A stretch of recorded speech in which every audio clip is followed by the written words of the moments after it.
In the realm of the Chmun Sect, the movie unfolds around Xiao Fan, a young man who, despite being a chef, is also a martial arts student.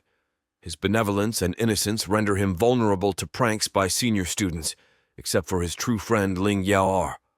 Amidst extraordinary talents like flying and object levitation among Qinyun students, they misuse their powers to torment Xiao Fan. Tian Buyi, the revered master, intervenes after a food-related prank. Despite Ling'ER and others attempting to aid Xiao Fan, Tian Buyi tests his skills, overpowering all. Ling'ER, recognizing his potential, guides Xiao Fan in mastering his inner energy, but a peculiar necklace disrupts his progress. Xiao Fan's unexpected loss of consciousness prompted Ling'ER to detect a conflict of two distinct energies within him. Unraveling the mystery, she linked it to Xiao Fan's tragic past. Despite his decade in the Chmun Sect, he had only grasped the martial arts basics. This revelation stirred memories of his village's annihilation a decade ago. Ling'ER, moved by his pain, violated sect rules to return him to the ruins. Xiao Fan recalled the fateful day with his brother Jingyu, witnessing a fierce battle led by Puji, a legendary martial artist. The haunting scene unfolded as lightning streaked the sky, leaving an indelible mark on Xiao Fan's consciousness. During a fierce battle, a masked adversary, concealing their identity, noticed Xiao Fan's observation. Swiftly seizing him, the mysterious fighter placed a menacing centipede on Xiao Fan. Hurling Xiao Fan into the air, Puji instinctively caught him.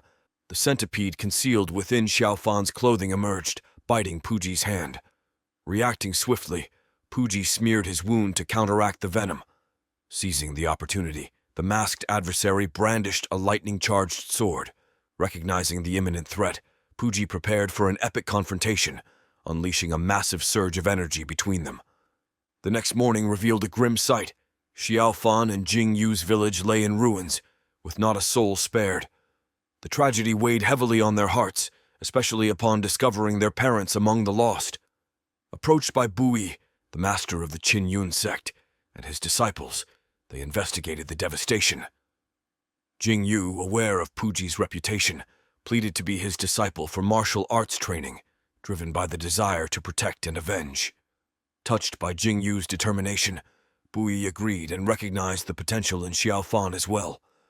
Meanwhile, Ling'ER, observing the grieving Xiao Fan, comforted him with a promise of perpetual sisterly support.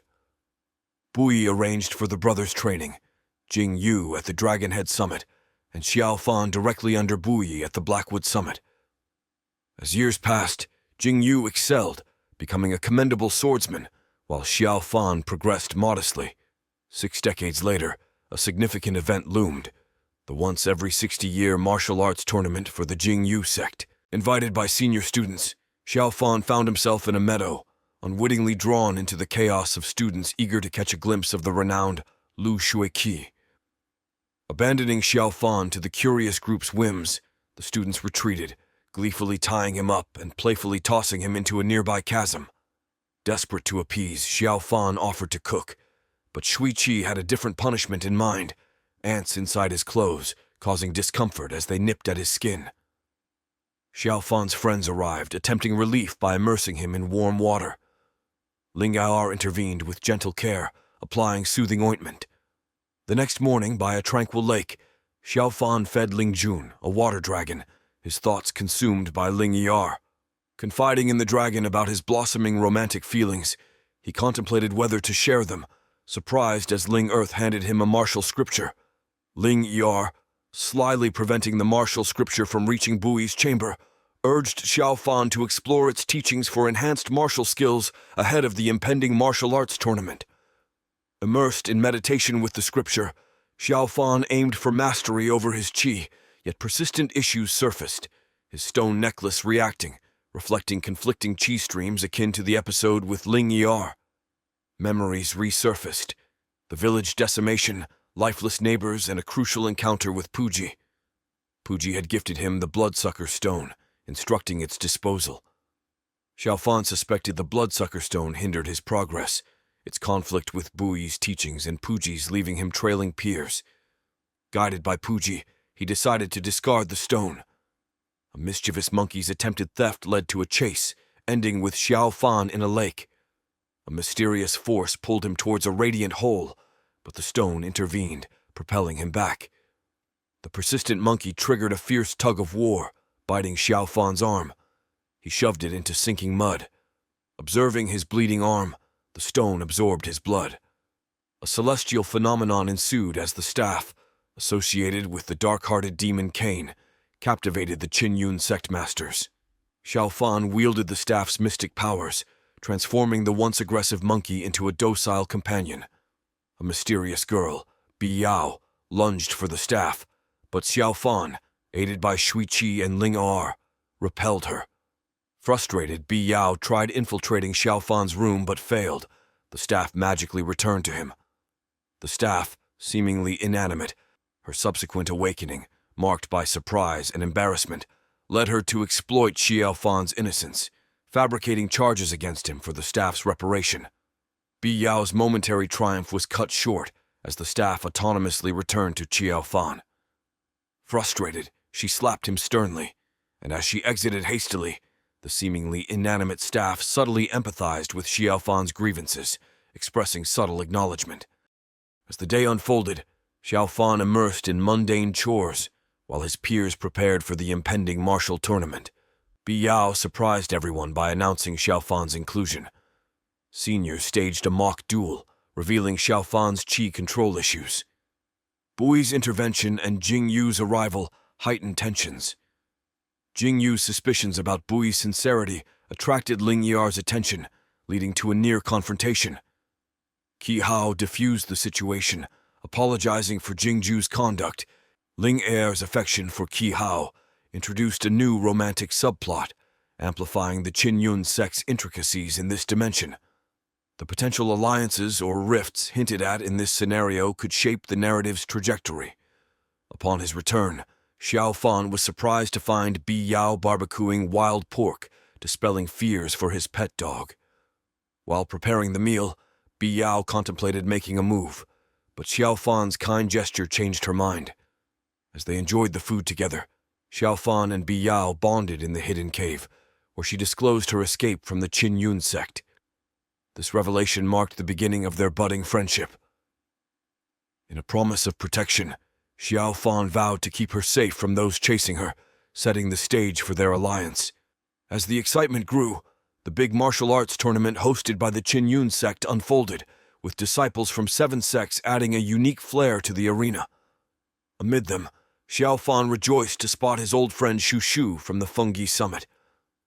As the Sia's House Summit disciples, especially the captivating Shuiqi, made a grand entrance, Xiao Fan found himself too close to her in an unplanned embrace. The lottery draws determined matchups, and despite his lack of flying skills, Xiao Fan got lucky with a ticket on the ground. Shuiqi, having the number 1 ticket, exchanged it with him, granting VIP status. Watching from the sidelines, Shu Shu nudged him to observe Shuiqi's swift battle, leaving them both in awe. Ling'ER tried to persuade Xiao Fan to watch Qi House's duel, but he chose to support his friend Dong Shu. Despite Stan's cheers, Dong Shu couldn't secure a win, leaving Xiao Fan with mixed emotions. In the martial arts tournament, 30 skilled participants, including Xiao Fan, progressed to the second round. Masters announced a brief preparation period before it. One night, Shuiqi pushed herself to a nosebleed while practicing intensely. Her master offered a special medicine promising healing and strength. Geared up for the next challenge, Xiao Fan, with seniors and friend Shu Shu in his corner, won effortlessly due to an unexpectedly powerful wind. Progressing to the third round, his surprising news lifted the somber mood at Blackwood Summit, thrilling everyone with his unexpected progress. The next day brought a high-stakes match between Xiao Fan and Jing Yu, who underestimated him due to the magic wand. Despite repeatedly knocking Jing Yu down and securing victory, Xiao Fan felt guilty for upsetting him, leading to discarding the magic stick. On the other side, Shuiqi faced Ling'ER in a tough confrontation, emerging victorious. Curious about Xiao Fan's sudden improvement, Buyi infused him with energy secretly. An unexpected twist led Xiao Fan to Sia's House Summit, where he found a weakened Shuiqi. As Shuiqi shared her life's ambition, aspiring to become the sect's top disciple. Xiao Fan prepared to face her without his discarded magic wand. Despite struggling against Shuiqi's powerful moves, the wand returned just as she posed for a finishing blow. Drawing strength from Shuiqi's blood, the wand became more potent. In a display of respect, Xiao Fan chose not to use the wand against her, fainting under Shuiqi's powerful attacks.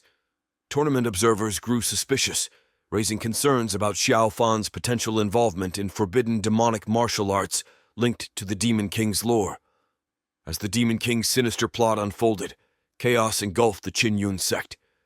His malevolent strategy, involving a heartbreaking cry to ensnare innocent disciples, showcased the depths of his malice. Caught off guard, many fell victim to the trap.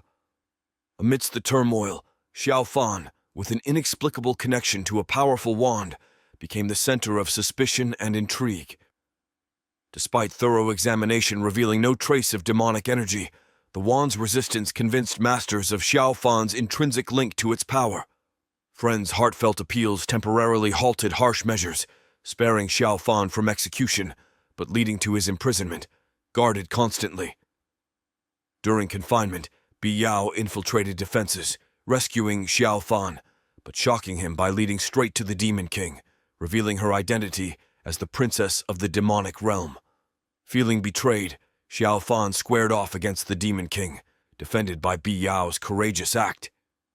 The battle attracted the sect's attention, with Ling'ER and Shuiqi teaming up against Biyao, but struggling against the Demon King's power. While they fought, Xiao Fan defended Shuiqi with his special magic wand. The headmasters employed a lightning trick, triggering Xiao Fan's painful memories of a similar lightning wiping out his hometown. Despite doubts, Xiao Fan stood by his friends, fighting the Demon King. Headmasters poured power into him to resist the evil vibes, but it backfired, merging with Xiao Fan's powers, making him super strong.